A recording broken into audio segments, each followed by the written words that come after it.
that was wasted effort.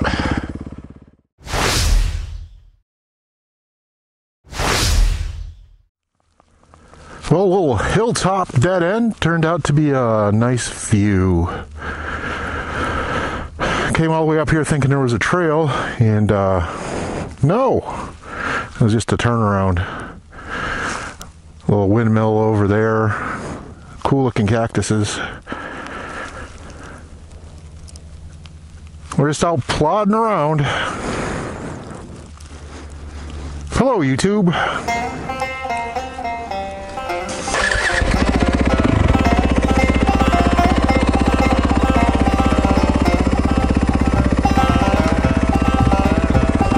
Rode the plains as lovers do, we raced beneath the summer sun. My dusky eyes met his soul blue, our soaring spirits breathed as one. We blazed our love across the sky, surrendered to its ancient force.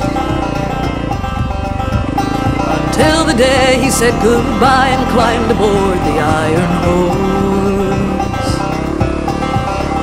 Heard its challenge loud and shrill as we chased it up the great divide. But though my steed had the stronger will, the iron horse had the longer stride.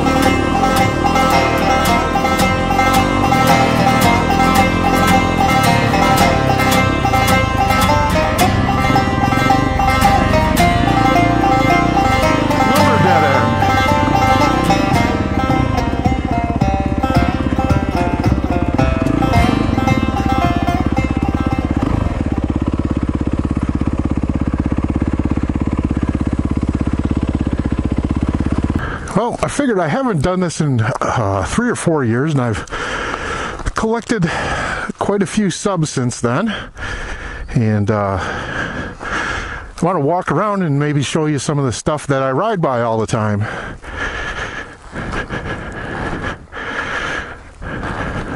So we got 2 different varieties of cholla here.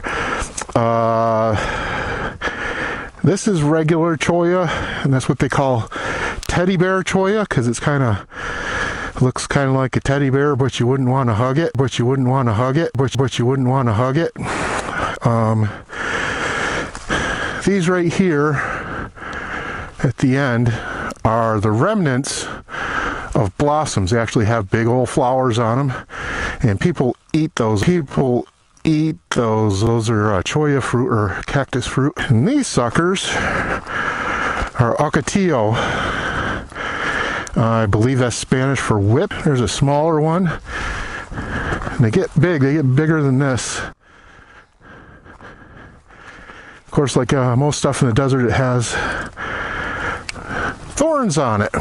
And they like it super dry. You know, like any water. If you put them on your lawn where you water them, they would die in a short period of time. It looks like it's dead, but it's really just dormant when there's some rainfall. And I know that's sounds wrong, but when it does get rainfall, these entire branches all the way up will get dark green leaves on them, little tiny dark green leaves, and at the top, right up at the top, you'll see about 6-8 inch long orange blossoms. They're real long blossoms. This sucker here is a creosote bush, named so because it smells like creosote. In the summer, when it's really hot, you can smell a patch of these from miles away.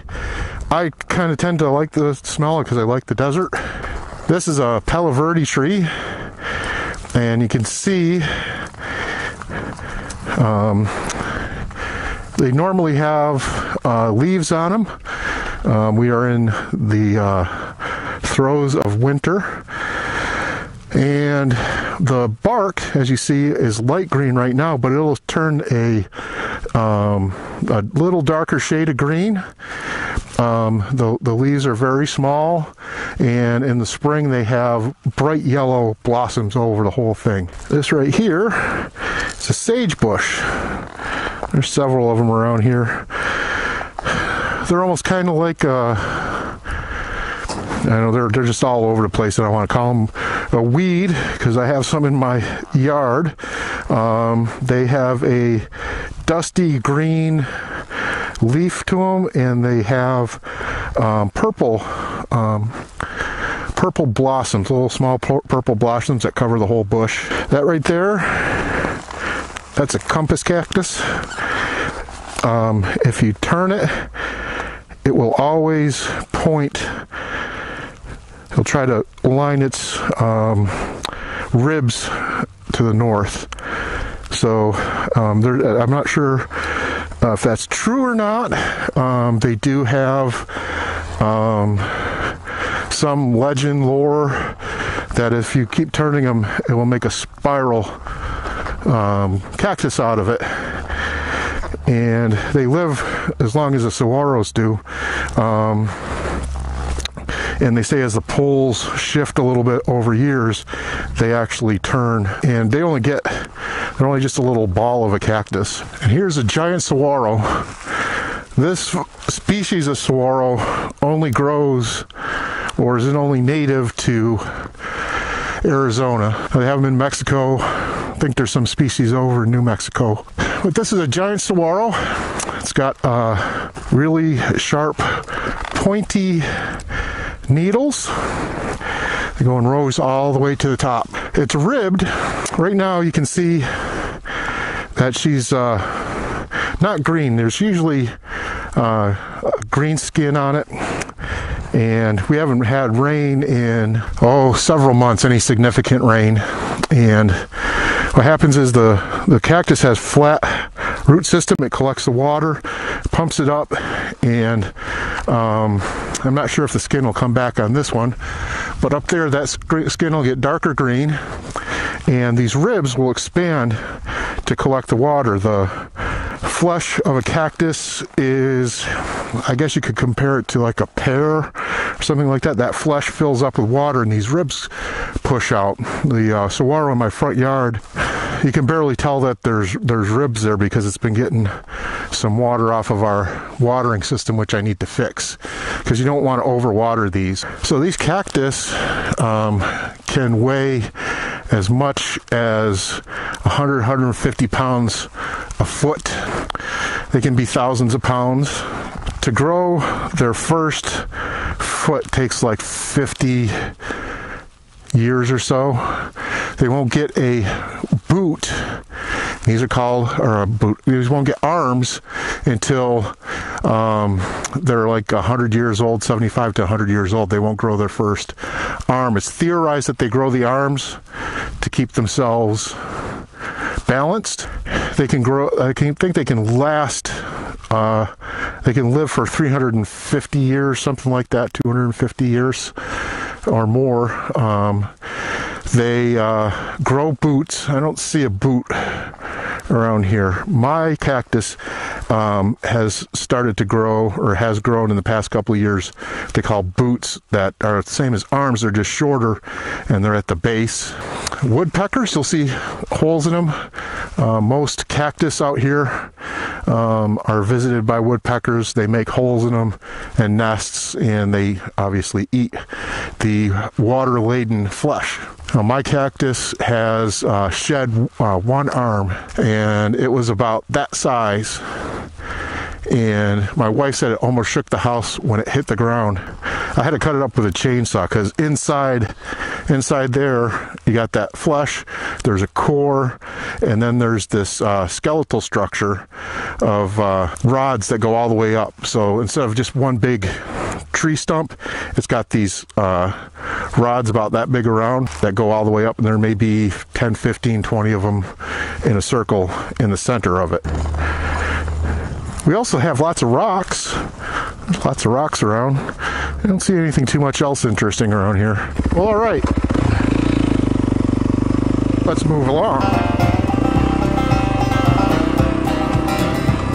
It's Whistle cut me like a blade, I loathed its screaming, smoky cry. How could he leave his Indian mate? I'll ride like wind and ask him why. Astride my fearless painted dun, I chose my pace and set my course to catch this demon on the run, my steed against this iron horse. I heard its challenge loud and shrill as we chased it up the great divide. And though my steed had the stronger will, the iron horse had the longer stride. Little hazy out there. They say that's pollution, but definition of pollution is kind of convoluted to most people.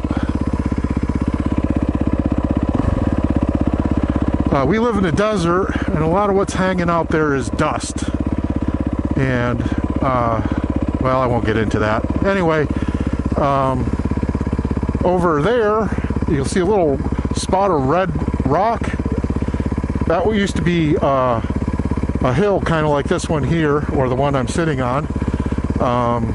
That is the mine. It's not actually a gold mine, although they may be collecting some. It's actually like landscaping for red granite, that kind of stuff. They use decomposed granite on people's yards out here for decoration instead of grass.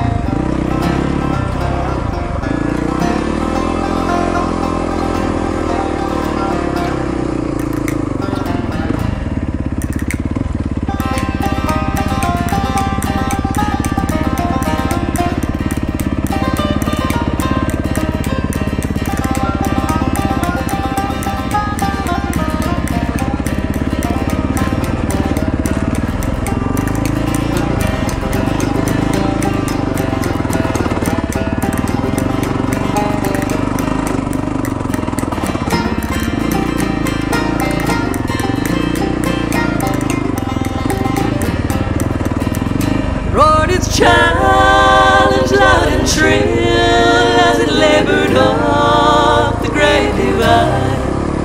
Though I had the stronger will, the iron horse had the longer stride.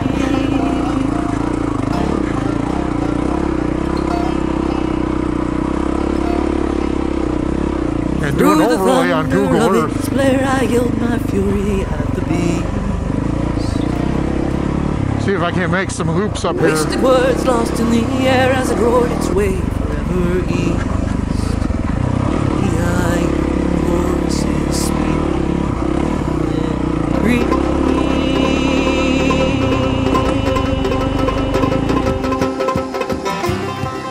Well, I'm going to leave it right here. I appreciate you watching. Please comment, subscribe, like, and share. Audio.